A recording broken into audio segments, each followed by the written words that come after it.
mengapa invest properti sebaiknya pakai utang dan investasi saham sebaiknya tidak pakai utang, teman-teman.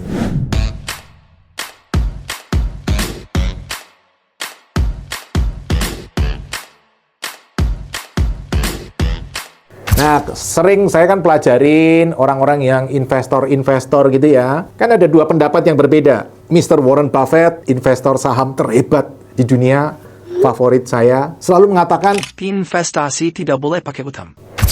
top.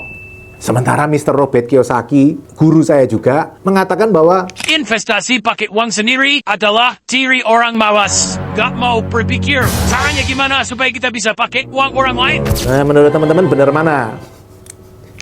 Tentu secara aset benar Mr. Warren Buffett ya teman-teman.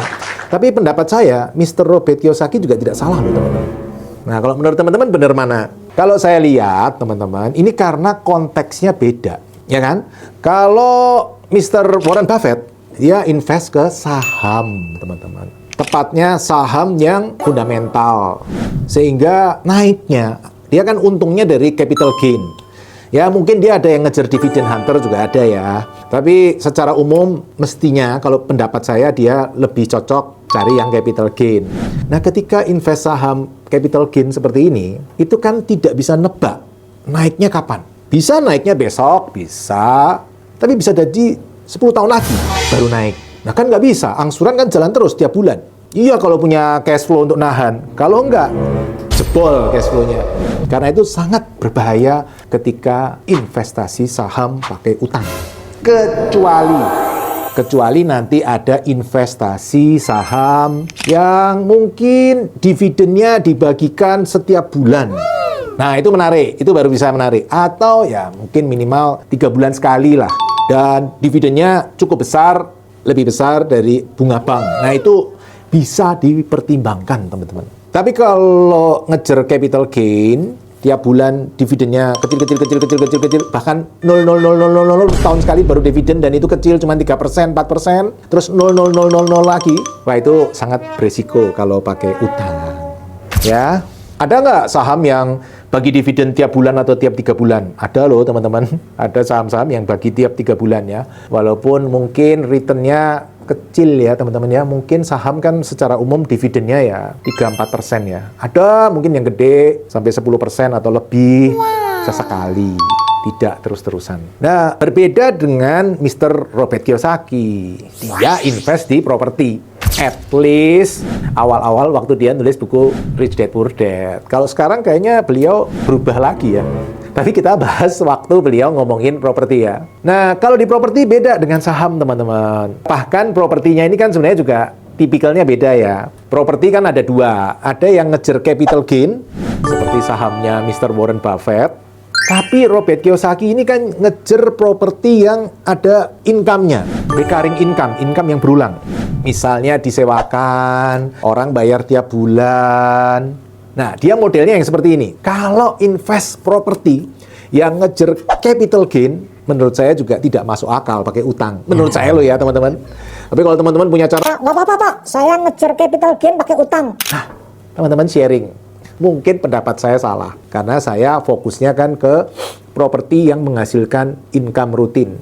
Seperti yang dilakukan Mr. Robert Kiyosaki. Nah, kalau kita invest properti yang menghasilkan income yang berulang tersebut, kita itu kan sudah bisa ngitung. Kalau minimarket, kira-kira ya profitnya seginilah. Kalau toko roti, kira-kira income-nya segini. Kos-kosan, kira-kira income-nya segini. Kan lebih gampang dihitung. Dan kita tidak terlalu memperhatikan capital gain. Capital gain itu naik ya syukur, nggak naik ya sudah. Toh saya kan nggak rencana jual. Naik 10 kali lipat. Mau dijual? Enggak. Karena kalau dijual nanti nggak bisa beli lagi. Harga properti kan naik terus. Jadi kita fokus ke income-nya. Nah, jadi teman-teman, invest properti dengan investasi saham beda, teman-teman. Kalau investasi properti, lebih enak pakai utang. Kalau investasi saham, jangan pakai utang. Kenapa investasi properti lebih cocok pakai utang? Tapi kalau cash gimana, Pak? Oh, bagus. Kalau teman-teman bisa invest properti pakai cash itu bagus. Istilahnya kalau orang kungfu gitu kuda-kudanya kuat ya, dijegal nggak bisa jatuh. Karena dasar-dasar keuangannya kuat. Tapi teman-teman, tidak semua orang kan punya cash flow sekuat itu, punya duit sekuat itu. Kayak saya gitu, kan rakyat jelantah kaum umbi-umbian teman-teman ya.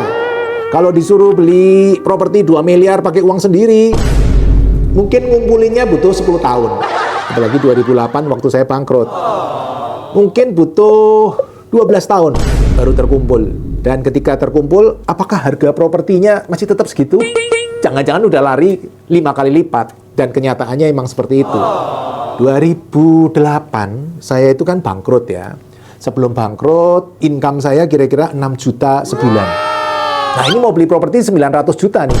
Berarti butuh berapa bulan? 900 juta dibagi 6 juta. 150 bulan.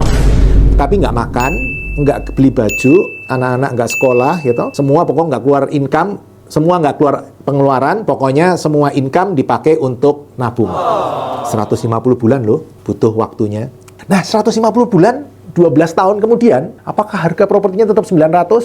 Enggak. 2020, 12 tahun kemudian, propertinya harganya udah bukan 900, tapi 5,8 miliar. Nah, kalau nabung, kekumpul 900, terus datang ke penjual, Pak penjual, ini uang 900 sudah terkumpul. Dia akan ngomong, Lawan Supra 5,8 sekarang. nggak kekejar, teman-teman.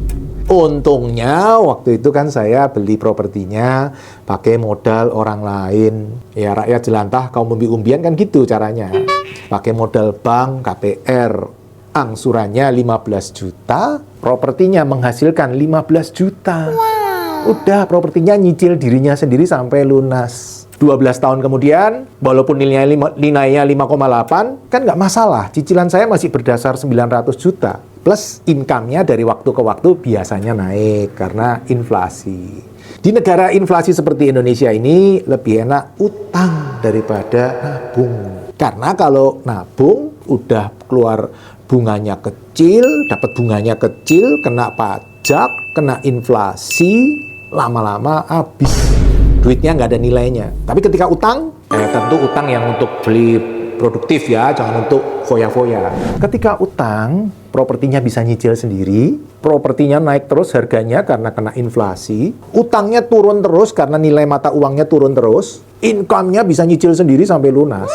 Plus, kalau kita ngerti caranya, kita bisa memakai bunga bank sebagai pengurang pajak, teman-teman. Oh, asik kan? Bukannya kena pajak, malah bisa mengurangi pajak kita. Nah, itu teman-teman tanya konsultan pajak. Jangan tanya saya, caranya gimana? Tak kasih kunci ya, pakai perusahaan. Kalau pakai perusahaan bisa ngurangin pajak. Oke teman-teman, jadi gitu ya. Jadi saran saya, ya teman-teman boleh ikutin, boleh enggak.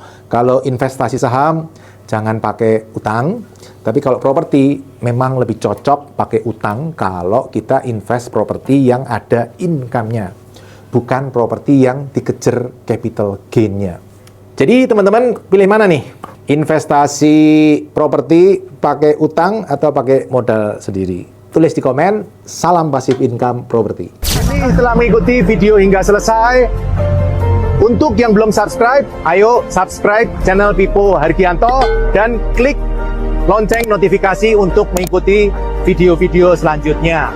Teman-teman juga bisa mengikuti seminar-seminar yang saya bagikan. Silakan daftar melalui nomor berikut.